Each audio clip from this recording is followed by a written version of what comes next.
beaucoup, Monsieur le Président. Merci et bonjour, Madame la rapporteure et toutes les personnes Bonjour. qui peuvent entendre.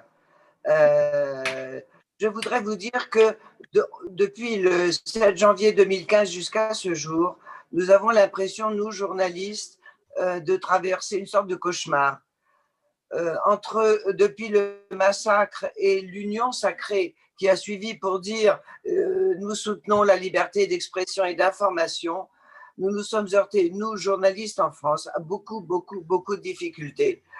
C'est un tout petit peu rapidement que je dirais la loi de 2015 sur les renseignements nous pose de gros problèmes sur la protection des sources.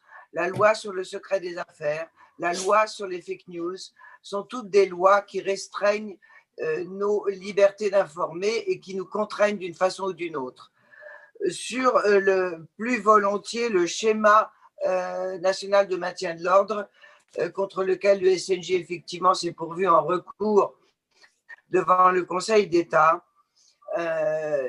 En dire trois choses. Premièrement, il semble que ce schéma, dans les articles concernant les journalistes, tienne à consacrer ce qui malheureusement a été sur le terrain,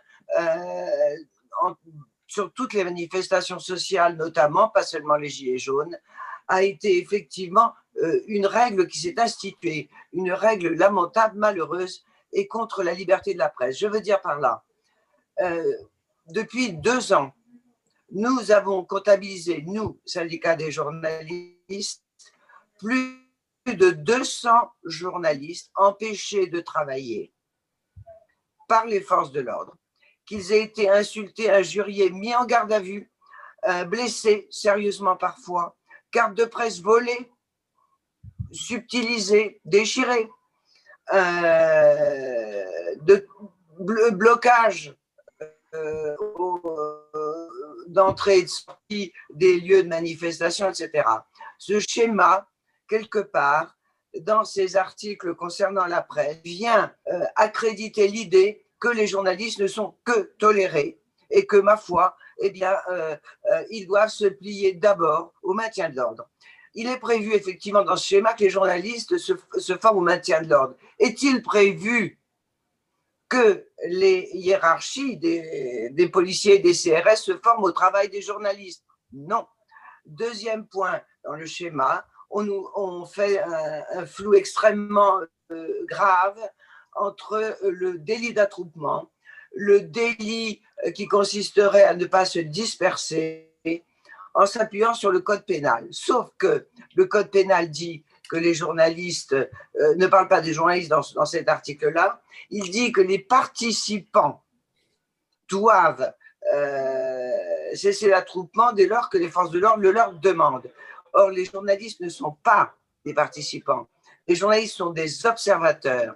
Et c'est tous ces glissements sémantiques des articles du schéma avec des relais sur les quelques articles du code pénal amènent involontairement ou volontairement, nous souhaiterions que ce soit involontairement, à ce que les forces de l'ordre répriment les journalistes et les empêchent d'être les témoins et les transmetteurs d'informations, ce qui est leur mission. Deuxième point sur le schéma national du maintien de l'ordre, je vous rappelle que la Cour européenne des droits de l'homme de Strasbourg dit sans ambiguïté, je la cite, les médias jouent un rôle crucial en matière d'information du public sur la manière dont les autorités gèrent les manifestations publiques et maintiennent l'ordre. En pareille circonstance, le rôle de chien de garde assumé par les médias revêt une importance particulière en ce que leur présence garantit que les autorités pourront être amenées à répondre du comportement dont elles font preuve à l'égard des manifestants et du public en général lorsqu'elles veillent au maintien de l'ordre dans les grands rassemblements, notamment des méthodes employées pour contrôler ou disperser les manifestants ou maintenir l'ordre public. En conséquence, toute tentative d'éloigner des journalistes des lieux d'une manifestation doit être soumise à un contrôle strict. Donc, ce n'est pas du tout le cas des dispositions prévues par le schéma national de maintien de l'ordre, qui, de plus, précise que un canal de référence pourra être institué pour les journalistes porteurs de cartes et accrédités. Ce qui immédiatement vise à disperser la profession entre celles et ceux qui ont une carte de presse en cours de validité cette année-là. Ceux qui seraient accrédités, pourquoi faudrait-il un jour s'inscrire à la préfecture pour pouvoir aller à une manifestation dans le cadre de son travail? Aucune réponse sur ce point. Troisième point,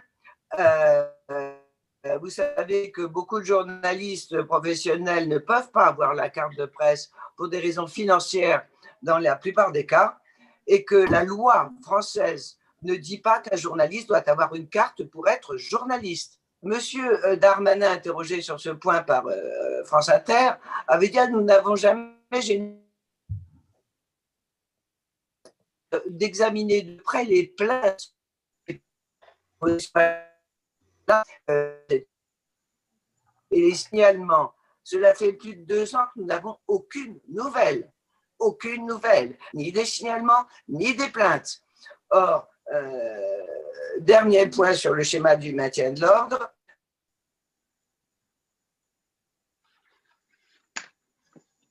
Sur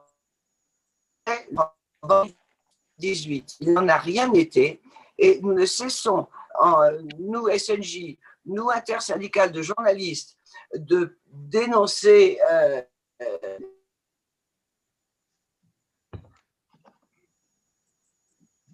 Premier ministre, au président de la République, qui d'ailleurs, au vœu de 2020, nous a dit « Ne vous inquiétez pas, on va regarder ça de près ». Nous n'avons toujours